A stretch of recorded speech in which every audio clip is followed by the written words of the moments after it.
एक बार फिर से मैथ्स क्लासेस में आपका स्वागत है। और आज कोऑर्डिनेट ज्योमेट्री का हम तीसरा लेक्चर लेकर के आए हैं, जिसमें बताने जा रहे हैं how to find the angle between two lines, यानी दो लाइन के बीच का एंगल कैसे फाइंड किया जाता है। ठीक है, एक बार फिगर कैसे ड्रॉ करना वो चीज जान लीजिए कि मान लिया जाए कि दो कोऑर्डिनेट एक्सिस है। ठीक है, let us consider two coordinate axis, x axis and y axis, and let two lines L1 and L2 intersect at the point.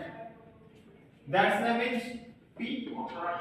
ना अब यहां से देखिए L1 के द्वारा जो इंक्लिनेशन हो रहा है, इंक्लिनेशन किसको कहते हैं?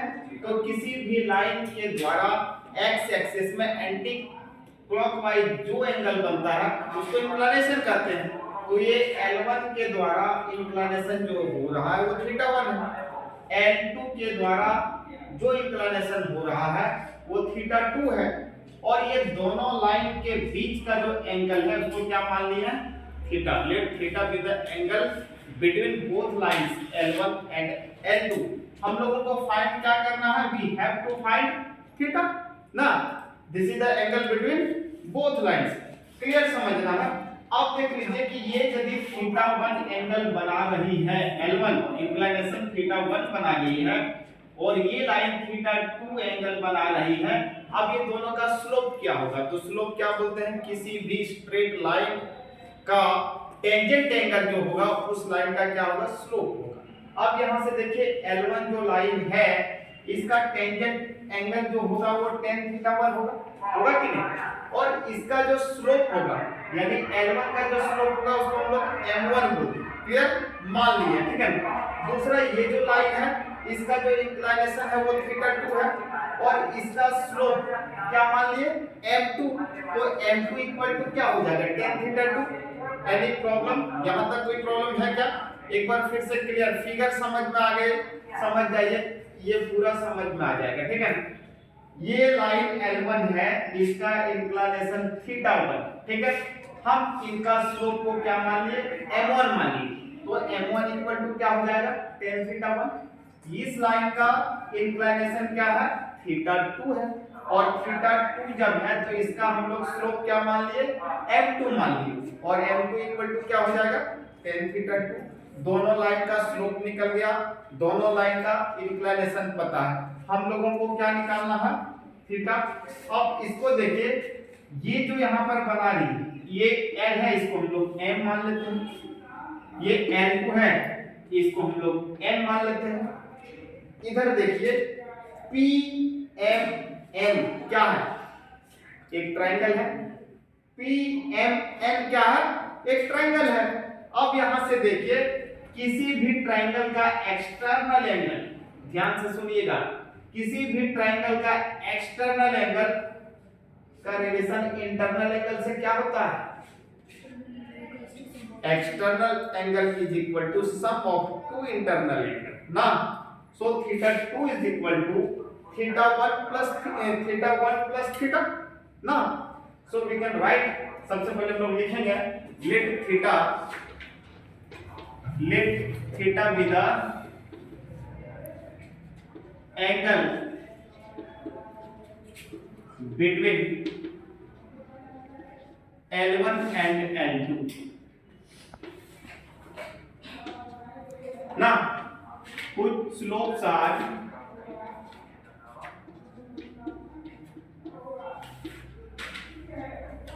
m1 is equal to tan θ1 and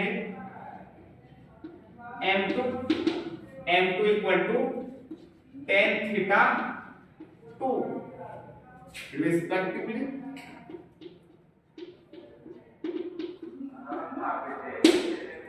अब यहां से देखिए सीधा कुछ नहीं जाना, फिगर को दिखा दीजिए फ्रॉम फिगर। ठीक है, फिगर को देखना। हम लोग क्या कर दिए कि L1 का जो स्लोप है उसको m1 मान ली, तो m1 इक्वल टू tan θ1 हो जाएगा। L2 का जो स्लोप है उसको हम लोग m2 मान लेते हैं, m2 इक्वल टू क्या हो जाएगा? tan θ2 हो जाएगा। अब यहां से देखिए in triangle PMN, in triangle PMN triangle PMN में देखिए अब क्या होगा, थीटा 2 जो है मेरा एक्सटर्नल एंगल है, थीटा जो है वो इंटरनल एंगल है, थीटा 1 जो है वो इंटरनल एंगल है। तो हम लोग इस प्रॉपर्टी को बहुत पहले पढ़ चुके हैं, 6th क्लास में ही पढ़ चुके हैं कि any external angle is equal to sum of two internal angle, so we can write theta 2 is equal to theta 1 plus theta ना, एंड ऑल्सो हम लोग लिख सकते हैं क्या, theta 2 is equal minus theta 1 is equal to theta, नहीं होगा, theta 1 को इधर करेंगे तो यदि side change then sign change, और इसका साइड जैसे चेंज की तो साइन चेंज हो गया, थीटा 2 इक्वल टू क्या हो गया, थीटा 1। एक बार फिर से यहां से हम लोग क्या करते हैं, दोनों तरफ टेंजेंट ले लेते हैं, taking tangent on both side, आप लोग लिखेंगे taking tangent on both side. तो जैसे tan ले लोगे तो क्या हो जाएगा, tan theta 2 minus theta 1 is equal to क्या हो जाएगा, tan थीटा, होगा कि नहीं। अब यहां से देखिए tan a माइनस b याद है, ट्रिग्नोमेट्री हम लोग पढ़ चुके हैं कि नहीं, और ट्रिग्नोमेट्री पढ़ चुके हैं तो वहां हम लोगों को पता है कि tan a minus b equal to क्या होता है, कोई बता सकते हैं,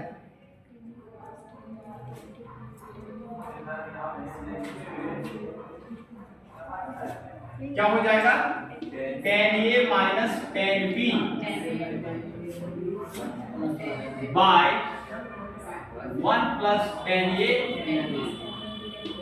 इनटू tan b, यही ना होता था ना। So I can write tan theta 2 minus tan theta 1 by 1 plus tan theta 2 into tan theta 1 is equal to tan ना, and also we can write tan theta 2 replaced by m2 and tan theta 1 replaced by m1। क्या कर रहे हैं हम लोग, tan theta 2 के जगह पर m2 रख रहे हैं, m2 का वैल्यू क्या है, tan theta 2 है, और m1 tan theta 1 के जगह पर किसको पुट कर रहे हैं, m1 को पुट कर रहे हैं। तो क्या कंडीशन आएगा, m2 minus m1 by 1 plus m2 into m1 is equal to क्या हो जाएगा, tan थीटा ना, इज इक्वल टू क्या हो जाएगा, tan थीटा। tan थीटा आप यहां से थीटा को फाइंड करोगे तो क्या हो जाएगा, theta equal to tan inverse, theta equal to vector में भी पढ़ चुके हैं, theta equal to tan inverse m2 minus m1 by 1 plus m1 into m2, this is the required angle between two lines ना। tan inverse equal to क्या हो जाएगा, m2 minus m1 by 1 plus m2 into m1 को हमने लिख दिया m1 into m2, लिख सकते हैं कि नहीं, 3 into 4 equal to 4 into 3। अब यहां से क्या हो जाएगा, theta equal to tan inverse m2 minus m1 by 1 plus m1 into m2, this is the required angle between both lines। किसी दो लाइन के द्वारा बनाया गया एंगल को फाइंड करने का एक ही तरीका है, वो क्या है, theta equal to tan inverse m2 minus m1 by 1 plus m1 into m2।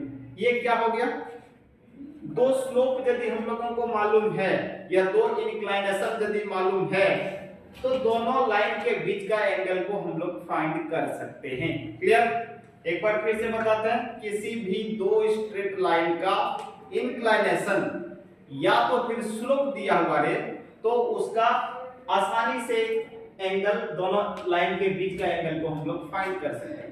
अब केसेस क्या होगा कि दोनों का कौन सा केसेस होगा, तो लिखेंगे there are two cases arise. सबसे पहले इसको नोट कर लेते हैं, ठीक है, इधर there are two cases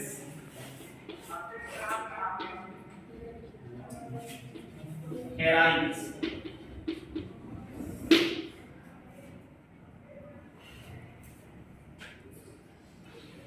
अब दो केस अराइज होगा, कौन सा केस अराइज होगा देख लेते हैं। अभी केस क्या होगा, केस नंबर 1, मान लिया जाए कि दोनों लाइन जो है अभी एक दूसरे को इंटरसेक्ट कर रही है, जब तक इंटरसेक्ट नहीं करेगी तब तक एंगल बनेगा नहीं। मान लिया जाए कि ये दोनों लाइन एक दूसरे का पैरेलल हो जाए, if L1 parallel to L2 then तब क्या होगी, जब ये दोनों लाइन पैरेलल होगी तो देखिए यहां पर हो क्या जाएगा, ये शेप चेंज हो जाएगा।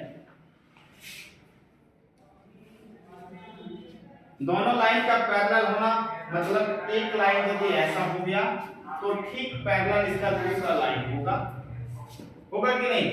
अब इसका इंक्लिनेशन को θ2 माने हैं, इसका इंक्लिनेशन को θ1 माने हैं ना।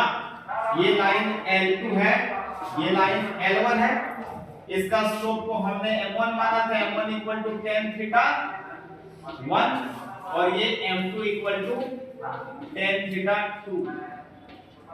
यहां से क्लियर समझ में आएगा कि both lines are parallel then both angles are equal.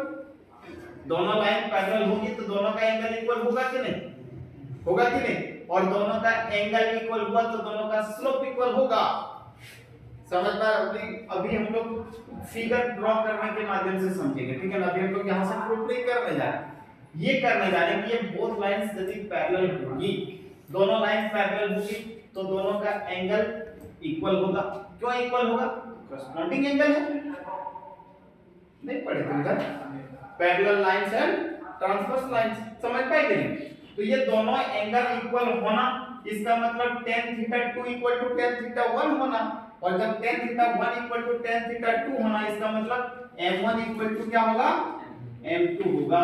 इसका क्लियर मीनिंग है कि दो लाइंस का यदि स्लोप इक्वल हो जाए तो इसका मतलब सीधे समझना कि बोथ लाइंस आर पैरेलल ना। दोनों का स्लोप इक्वल तो दोनों लाइन पैरेलल। अब इसको हम लोग प्रूफ करेंगे कि m1 = m2 हुआ कैसे। तो देखिए ये दोनों लाइन के बीच कितना डिग्री का एंगल बना, सीधा सीधी जानिए कि दो लाइन पैरेलल हैं, ये दोनों के बीच कितने डिग्री का एंगल बन रहा है, दोनों एक दूसरे का सेम डायरेक्शन में है तो एंगल 0 डिग्री बनेगा। दोनों एक दूसरे का अपोजिट डायरेक्शन में है तो 180 डिग्री एंगल बनेगा। क्लियर है। हम अभी चर्चा कर रहे हैं कि ये दोनों लाइन है, ये दोनों लाइन के बीच एंगल कितना डिग्री का बन रहा है। आपका क्या होता सीन, ये दोनों एंगल देख रहे हैं, इसको नहीं देखना, हम ये दोनों लाइन का बात कर रहे हैं। ये दोनों लाइन के बीच का एंगल क्या बन रहा, दोनों एक दूसरे को इंटरसेक्ट करेगी तब ना एंगल बनाएगी। दोनों एक दूसरे को इंटरसेक्ट कर ही नहीं रही, इसका मतलब क्या बनाएगी, 0 डिग्री। कैसा, यदि दोनों सेम डायरेक्शन में है तो थीटा 0 डिग्री बनेगा, दोनों एक दूसरे का अपोजिट डायरेक्शन में है, ठीक है, तो इसका मतलब थीटा कितना होगा, 180 डिग्री होगा। क्लियर। अब इसको हम लोग यहां से प्रूव करेंगे कि if L1 parallel to L2 then theta equal to क्या हो जाएगा, 0 डिग्री ना। और जब थीटा इक्वल टू 0 डिग्री हो जाएगा तो यहां पर आ जाइए कि tan थीटा इक्वल टू क्या होता था, m2 m1 by 1 plus m1 into m2, यही ना होता था। tan थीटा 0 होना का मतलब tan 0, थीटा की जगह पर हमने 0 पुट कर दिया। अब ये हो जाएगा m2 m1 by 1 plus m1 into m2 ना। tan थीटा tan 0 का वैल्यू क्या होगा, 0 होगा, और tan 0 का वैल्यू 0 होना m2 m1 by 1 plus m1 into m2, और जैसे 0 से इसको मल्टीप्लाई करेंगे तो स्वाहा ना, और ये क्या हो जाएगा 0 equal to m2 m1, side change then sign change, m1 को यहां से इधर करोगे तो क्या हो जाएगा m1 इक्वल टू m2। यानी हम लोग पुख्ता प्रूफ रखे हैं कि यदि दोनों स्लोप इक्वल हुआ तो दोनों लाइन पैरेलल होगी। क्लियर। दोनों एंगल इक्वल हुआ तो दोनों लाइन पैरेलल होगी। क्लियर।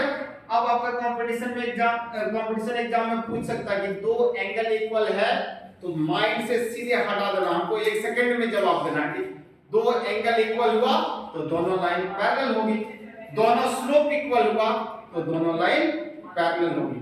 केस नंबर 2,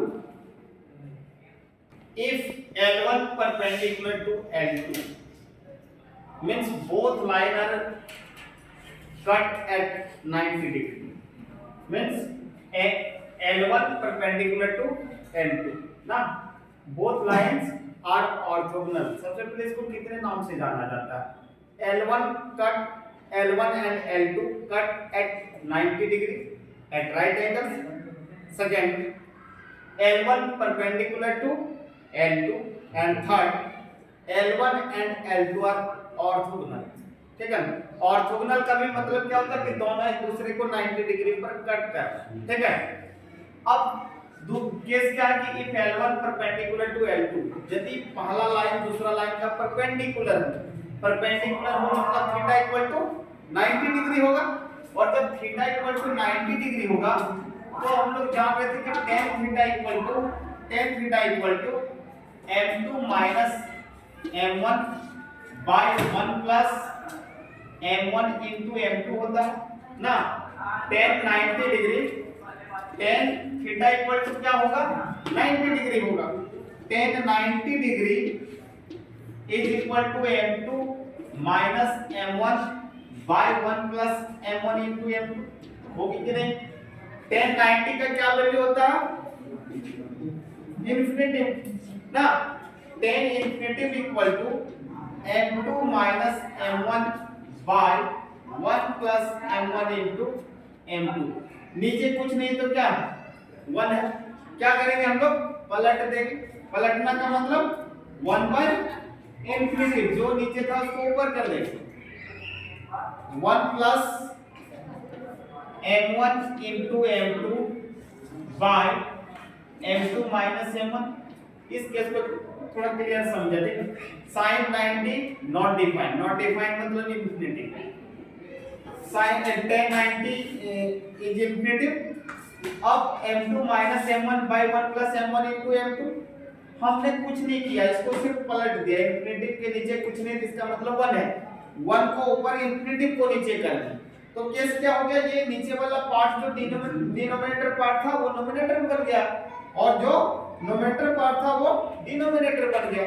केस क्या होगा कि 1 बाय इंफिनिटी, कोई भी नंबर 0 को छोड़ करके कोई भी number by infinity equal to क्या होता है? 0 होता है। तो 1 बाय इंफिनिटी इक्वल टू क्या होगा? 0, और इधर 1 plus m1 into m2 by m2 minus m1, 0 into m2 minus m1 is equal to 0 equal to 1 plus m1 into m2। 0 से इसको मल्टीप्लाई करेंगे रिजल्ट क्या होगा? 0। अब यहां से देखिए 1 को इधर लाएंगे, minus 1 equal to m1 into m2। 1 को इधर लाएंगे, side change then side change, plus था माइनस हो जाएगा। अब हम इसको क्लियर लिखेंगे, m1 into m2 equal to minus 1। एक बार फिर से समझेंगे कि किसी दो लाइन का स्लोप का प्रोडक्ट, क्या बोले? Product of slope of the both lines is equal to -1, देन L1 is perpendicular to L2, that means first line is perpendicular to second line। सीधा समझना कि दोनों लाइन के स्लोपों का मल्टीप्लिकेशन यदि -1 होता है तो इसका मतलब है कि both lines cut at orthogonal, both lines cut at 90 degree, both lines cut at right angles, and both lines are perpendicular each other। Any problem? तो समझ में आ गया कि कैसे किसी दो लाइन के बीच का एंगल को फाइंड करते हैं। केस दोनों लाइन पैरेलल होता तो हमारे केस क्या होता है कि दोनों स्लोप इक्वल होगा, दोनों लाइन एक दूसरे का परपेंडिकुलर होगा, तो केस क्या होगा कि दोनों का स्लोपों का मल्टीप्लिकेशन जो होगा वो -1 होगा। अगला वीडियो में हम लेकर के आते हैं इससे रिलेटेड न्यूमेरिकल। तब तक के लिए धन्यवाद।